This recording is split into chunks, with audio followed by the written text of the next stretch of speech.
sharing to European responsibility in NATO that most would have said was impossible at the beginning of his term. But he said NATO needs to pay up. They started in the first term, and here in his second term, we've accelerated that. 32 NATO countries committed to spending 5% of their GDP on defense, on actually investing in the NATO alliance. So I hope with all the ink spilled, all of your outlets find the time to properly recognize this historic change in continental security that other presidents tried to do, other presidents talked about. President Trump accomplished it. It's a huge deal. You see, we're here this morning because in hunting for scandals all the time, in trying to find wedges and spin stories, this press corps and the press corps miss historic moments. You miss historic moments like 5% at NATO, which when you hear, I was in the closed door briefing, I wish there could have been cameras in there. When you heard the prime ministers and presidents of other countries, to a man and to a woman, looking at President Trump and saying, this never could have happened, never would have happened. It seemed impossible 5 years ago, 2 years ago, 8 years ago. But here we are because of your leadership. If you ask them the question, I bet they'd say the same thing. But searching for scandals, you miss historic moments, like recruiting at the Pentagon. Historic levels in the Army, the Air Force, and the Navy. Yeah, maybe there'll be a little mention here or there, but because it was under President Trump's leadership, because Americans are responding to him as commander-in-chief, the press corps doesn't want to write about it. Or bring us to the topic of the moment, the highly successful strikes in Iran. Let me read the bottom line here. President Trump directed the most complex and secretive military operation in history, and it was a resounding success, resulting in a ceasefire agreement and the end of the 12-day war. There's been a lot of discussion about what happened and what didn't happen. Step back for a second. Because of decisive military action, President Trump created the conditions to end the war, decimating, choose your word, obliterating, destroying Iran's nuclear capabilities. I want to read some of the assessments that have been provided, because whether it's fake news, CNN, MSNBC, or the New York Times, there's been fawning coverage of a preliminary assessment. I've had a chance to read it. Every outlet has breathlessly reported on a preliminary assessment from DIA. I'm looking at it right now. Again, it was preliminary, a day and a half after the actual strike, when it admits itself in writing that it requires weeks to accumulate the necessary data to make such an assessment. It's preliminary. It points out that it's not been coordinated with the intelligence community at all. There's low confidence in this particular report.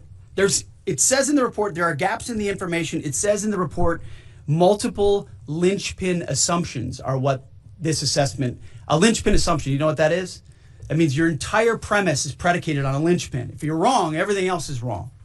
And yet, still, this report acknowledges it's likely severe damage. Again, this is preliminary, but leaked because someone had an agenda to try to muddy the waters and make it look like this historic strike wasn't successful. I'm going to get to the chairman in a moment because he's going to lay out the particulars for you based on his professional military experience. But here's what other folks are saying.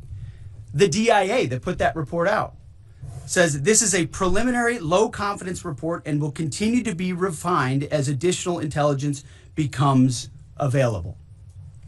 How about the Israeli Atomic Energy Commission? The devastating U.S. strikes on Fordow destroyed the site's critical infrastructure and rendered the enrichment facility inoperable. Have any of these quotes made their way into the New York Times or the Washington Post? MSNBC? CNN? Any of these quotes? How about this one? This is a new one from the UN, the United Nations. No friend of the United States, or certainly Israel often. Here's the head of the UN Atomic Energy Agency this morning, Rafael Grossi. U.S. and Israeli strikes caused enormous damage to Iran's nuclear sites. Don't take my word for it. How about the IDF's chief of staff? I can say here that the assessment is that we significantly damaged the nuclear program, setting it back by years. I repeat, years. The Iranian foreign minister, the spokesman, our nuclear installations have been badly damaged, that's for sure. I'm sure that's an understatement. John Radcliffe, the director of the CIA, putting out a statement just last night. CIA can confirm that a body of credible intelligence indicates Iran's nuclear program has been severely damaged by recent targeted strikes. This includes new intelligence from a historically reliable, very different than preliminary assessment with low confidence. He's saying historically reliable and accurate source and method that several key Iranian nuclear facilities were destroyed and would have to be rebuilt over the course of years. CIA continues to collect additional reliably sourced information to keep appropriate decision makers fully informed. How about DNI Tulsi Gabbard yesterday? She writes, and I quote, "New intelligence confirms what POTUS has stated numerous times. Iran's nuclear facilities have been destroyed." Institute for Science and International Security President David Albright, overall, Israel and U.S. attacks have effectively destroyed Iran's centrifuge enrichment program. Time and time again, I can go down the list. Those that understand, those that see, those that do proper assessments recognize that what the United States military did was historic. And again, before I pass it to the chairman, because you, and I mean specifically you, the press, specifically you, the press corps, because you cheer against Trump so hard, it's like in your DNA and in your blood to cheer against Trump, because you want him not to be successful so bad, you have to cheer against the efficacy of these strikes. You have to hope maybe they weren't effective. Maybe the way the Trump administration has represented them isn't true. So let's take half-truths, spun information, leaked information, and then spin it in every way we can to try to cause doubt and manipulate the public mind over whether or not our brave pilots were successful. How many stories have been written about how hard it is to, fly a plane for 36 hours? Has MSNBC done that story? Has Fox? Have we done the story how hard that is? Have we done it 2 or 3 times so that American people understand? How about how difficult it is to shoot a drone from an F-15 or 16 or F-22 or F-35? Or what it's like to man a Patriot battery? Or how hard it is to refuel midair? Giving the American people an understanding of how complex and sophisticated this mission really was. There are so many aspects of what our brave men and women did that because of the hatred of this press corps are undermined because your people are trying to leak and spin that it wasn't successful. It's irresponsible. And folks in this room are privy to that information because of the proximity here in the Pentagon. It's an important responsibility. And time again, classified information is leaked or peddled for political purposes to try to make the president look bad. And what's really happening is you're undermining the success of incredible B-2 pilots and incredible F-35 pilots and incredible refuelers and incredible air defenders who accomplished their mission, set back a nuclear program in ways that other presidents would have dreamed. How about we celebrate that? How about we talk about how special America is, that only we have these capabilities? I think it's too much to ask, unfortunately, for the fake news. So we're used to that. But we also have an opportunity to stand at the podium and read the truth of what's really happening. And the reality is, you want to call it destroyed, you want to call it defeated, you want to call it obliterated, choose your word. This was an historically successful attack, and we should celebrate it as Americans. And it gives us a chance to have peace, chance to have a deal, and an opportunity to prevent a nuclear Iran, which is something President Trump talked about for 20 years, and no other presidents had the courage to actually do. So with that, I want to hand it over to the chairman of the Joint Chiefs. They've done technical analysis on this, not just on the strike, but also on our Patriot defenders, on Al Udeid. And Mr. Chairman, I'll hand it over to you. Good morning. Thank you, Mr. Secretary, and good morning, and all of you. Thank you for being here. As a follow-up to my comments on Sunday's press conference, I wanted to give you a few updates this morning on something I'm honored to do as a chairman, and that's a chance to get to talk about some of our service members and the incredible things that they do on behalf of our nation. And I apologize ahead of time for the length and the detail. Today, I'm going to brief you on a couple things. First, I'm going to talk about our air defenders at Al Udeid in Qatar and their actions on Monday. Then I'm going to walk you through a little bit about the academics that went into the attack against Fordo, the massive ordnance penetrator weapon, and we're going to show a video that highlights the effects that weapon has. Of course, nobody was down inside the target, so we don't have video from the target. First, on Monday. As the president has stated, on Monday morning, we began to receive indications and warnings that Iran intended to attack U.S. bases in the region. That morning, building on the work that CENTCOM Commander Eric Kurilla had done, and on the orders of the president, at Al Udeid Air Base in Qatar and around the region, we assumed a minimum force posture. Most folks had moved off the base to extend the security perimeter out away from what we assessed might be a target zone, except for a very few Army soldiers at Al Udeid. At that point, only 2 Patriot batteries remained on base, roughly 44 American soldiers responsible for defending the entire base, to include CENTCOM's forward headquarters in the Middle East, an entire air base, and all the U.S. forces there. The oldest soldier was a 28-year-old captain. The youngest was a 21-year-old private who'd been in the military for less than 2 years. So let's put ourselves out there for a second. Imagine you're that young first lieutenant, you're 25 or 26 years old, and you've been assigned as the tactical director inside the command and control element. You, at that age, are the sole person responsible to defend this base. Listening next to you is your early warning operator whose job is to notify you of imminent attack. There's 5 people inside a vehicle and 5 people outside of a vehicle around these, a total of, as I said, 44. By the way, you've sat in the Middle East for years, deployed over and over again, extended multiple times, always being prepared, but unsure of when that particular day will come that you must execute your mission and not fail at doing it.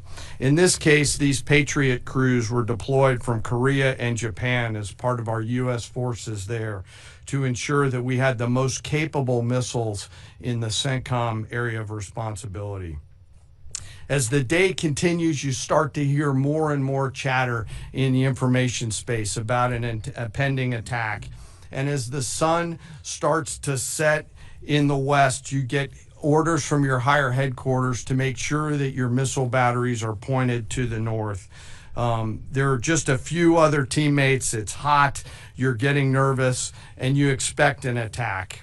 Outside of those Patriot vehicles, your hot crew, which is 1 NCO and 4 additional soldiers, turns a key and relinquishes control of those missiles to that young lieutenant inside the vehicle, and you wait. You know that you're going to have approximately 2 minutes, 120 seconds to either succeed or fail.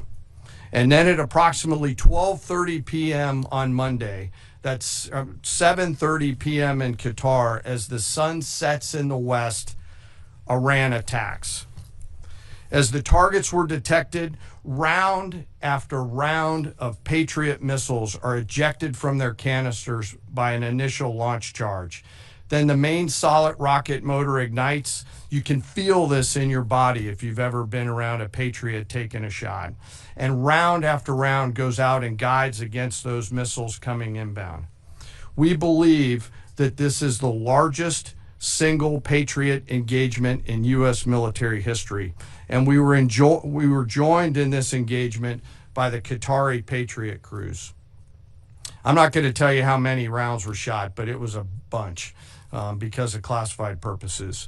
And we're aware that there's reports of something getting through. What we do know is there was a lot of metal flying around. Between attacking missiles being hit by Patriots, boosters from attacking missiles being hit by Patriots, the Patriots themselves flying around, and the debris from those Patriots hitting the ground, there was a lot of metal flying around. And yet our U.S. air defenders had only seconds to make complex decisions with strategic impact These awesome humans, along with their Qatari brothers and sisters in arms, stood between a salvo of Iranian missiles and the safety of Al Udeid. They are the unsung heroes of the 21st century United States Army. And I know a lot of you have seen the videos online and the excitement as those Patriots departed their launchers and went up and guided. This really demonstrates the combat capability and capacity of our Army air defenders. Simply stated, they absolutely crushed it. If you'd flip this over, thanks. Let me next move to a walkthrough of the GBU-57 massive ordnance penetrator weapon and share a little bit about the planners who did this and their work on the weapon. First, let me set the stage for you. There's an organization in the U.S. called the Defense Threat Reduction Agency, DTRA. DTRA does a lot of things for our nation, but DTRA is the world's leading expert on deeply buried underground targets. In 2009, a Defense Threat Reduction Agency officer was brought into a vault at an undisclosed location and briefed on something going on in Iran. For security purposes, I'm not going to share his name. He was shown some photos and some highly classified intelligence of what looked like a major construction project in the mountains of Iran. He was tasked to study this facility, work with the intelligence community to understand it, and he was soon joined by an additional teammate. For more than 15 years, this officer and his teammate lived and breathed this single target, Fordow, a critical element of Iran's covert nuclear weapons program. He studied the geology. He watched the Iranians dig it out. He watched the construction, the weather, the discard material, the geology, the construction materials, where the materials came from. He looked at the vent shaft, the exhaust shaft, the electrical systems, the environmental control systems, every nook, every crater, every piece of equipment going in and every piece of equipment going out. They literally dreamed about this target at night when they slept. They thought about it driving back and forth to work, and they knew from the very first days what this was for. You do not build a multi-layered underground bunker complex with centrifuges and other equipment in a mountain for any peaceful purpose.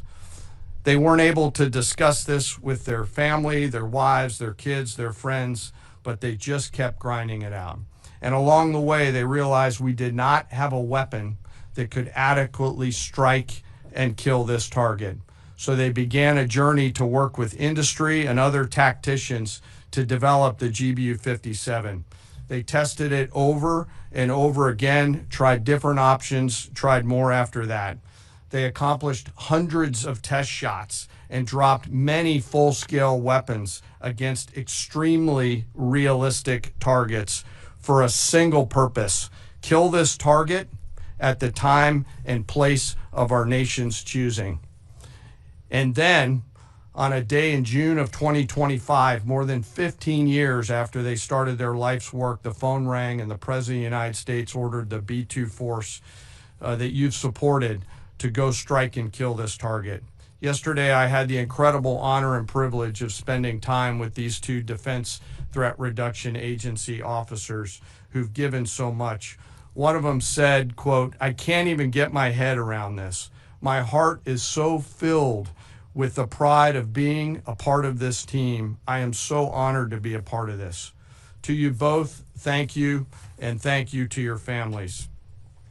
Operation Midnight Hammer was the culmination of those 15 years of incredible work. The air crews, the tanker crews, the weapons crews that built the weapons, the load crews that loaded it. Before I run through this video today, I want to talk a little bit about weaponeering and what goes into an attack. Weaponeering is the science of evaluating a target. I mentioned all of those factors before that these two DTRA officers had thought about. Ultimately, weaponeering is determining the right weapon and fuse combination to achieve the desired effects and maximum destruction against a target. In the case of Fordow, the DTRA team understood with a high degree of confidence the elements of the target required to kill its functions, and the weapons were designed, planned, and delivered to ensure that they achieve the effects in the mission space. By the way, in the beginning of its development, we had so many PhDs working on the MOP program, doing modeling and simulation, that we were quietly and in a secret way the biggest users of supercomputer hours within the United States of America. So let me talk about the graphic a little bit. And the GBU-57, which all of you I know is a 30,000 pound weapon dropped only by the B-2. It's comprised of steel, explosive, and a fuse, programmed bespokely, each weapon to achieve a particular effect inside the target. Each weapon had a unique desired impact angle, arrival, final heading, and a fuse setting. The fuse is effectively what tells the bomb when to function. A longer delay in a fuse, the deeper the weapon will penetrate and drive into the target. So on Fordo, in June of 2008, you can see these three holes. Depicted here is the main exhaust shaft with two additional ventilation shafts on either side. The United States decided to strike these two ventilation shafts, as seen here on the main graphic, as the primary point of entry into the mission space. In the days preceding the attack against Fordo, the Iranians attempted to cover the shafts with concrete to try to prevent an attack. I won't share the specific dimensions of the concrete cap, but you should know that we know what the dimensions of those concrete caps were. The planners had to account for this. They accounted for everything. The cap was forcibly removed by the first weapon, and the main shaft was uncovered.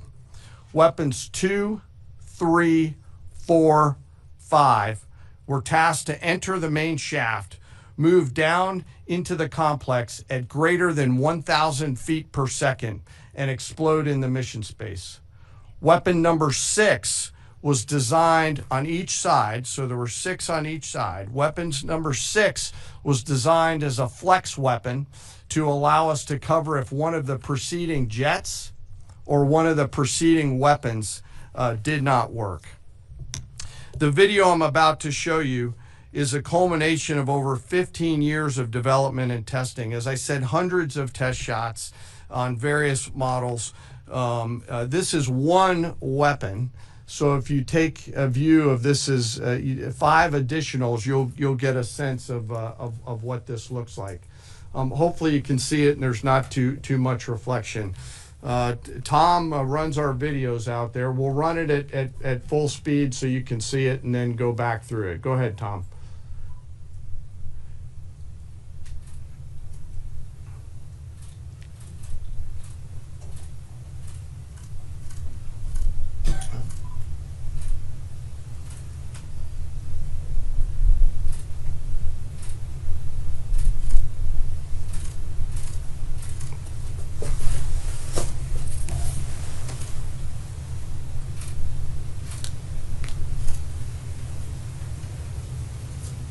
Keep it going for a minute. You'll see inside the mission space.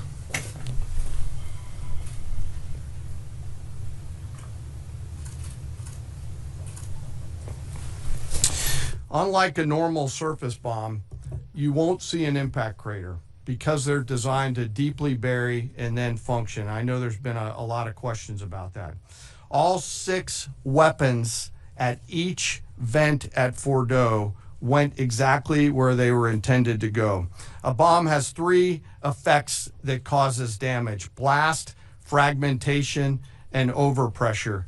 In this case, the primary kill mechanism in the mission space was a mix of overpressure and blast, ripping through the open tunnels and destroying critical hardware. The majority of the damage we assessed based on our extensive modeling was a blast layer combined with the impulse extending from the shock.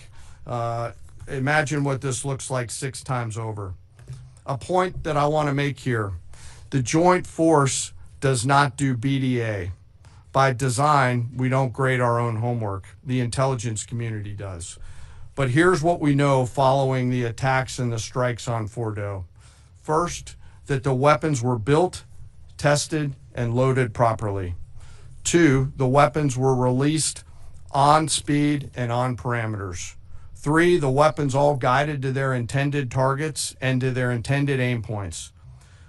Four, the weapons functioned as designed, meaning they exploded. We know this through other means, intelligence means that we have that were visibly, we were visibly able to see them. And we know that the trailing jets saw the first weapons function, and the pilots stated, quote, "This was the brightest explosion that I've ever seen. It literally looked like daylight." Let me now turn to the bomber crews themselves, give you a few details about them. The crews that attacked Fordo were from the active duty Air Force and the Missouri Air National Guard. The crews ranked from captain to colonel, and most were graduates of the Air Force Weapons School headquartered at Nellis Air Force Base in Nevada. I will state for the record that there is no beach volleyball or football at the Air Force Weapons School. There were male and female aviators on this mission. And a crew member told me when I talked to them on video the other day that this felt like the Super Bowl, the thousands of scientists, airmen, and maintainers all coming together. One last story about people. When the crews went to work on Friday, they kissed their loved ones goodbye, not knowing when or if they'd be home. Late on Saturday night, their families became aware of what was happening. And on Sunday, when those jets returned from Whiteman, their families were there. Flags flying and tears flowing. I have chills literally talking about this. The jets rejoined into a formation of 4 airplanes followed by a formation of 3 and came up overhead Whiteman proudly in the traffic pattern, pitching out to land right over the base and landing to the incredible cheers of their families who sacrifice and serve right alongside their family members. Like I said, there were a lot of flags and a lot of tears. One commander told me this is a moment in the lives of our families that they will never forget. That, my friends, is what America's Joint Force does. We think, we develop, we train, we rehearse, we test, we evaluate every single day. And when the call comes to deliver, we do so. I could not be more proud standing up here today of our Joint Force. I'm filled with gratitude that I get to tell their story. And as we stand here right now, our forces remain on a high state of readiness in the region, prepared to defend themselves. And one last thing, our adversaries around the world should know that there are other DTRA team members out there studying targets for the same amount of time, and will continue to do so. Thank you very much. I apologize for the length. I look forward to your questions. Thank you, Mr. Chairman. I would just thank you, by the way, for that extensive work, the lay down. I mean, even, do you have that laser pointer? Okay. Yes, sir. Thank you, squaring me away as always. I mean, even in just public reporting, if you see the post-strike shaft of the 3 holes, the vast majority, and fairly so, the vast majority of speculation has been those are the 3 strike points. When in actuality, what you realize is these are the vents, these are the caps. The first munition took the cap off, and the other 5 went down the center hole, which if you're planning the target, you would want it to be the direct one going to the bottom.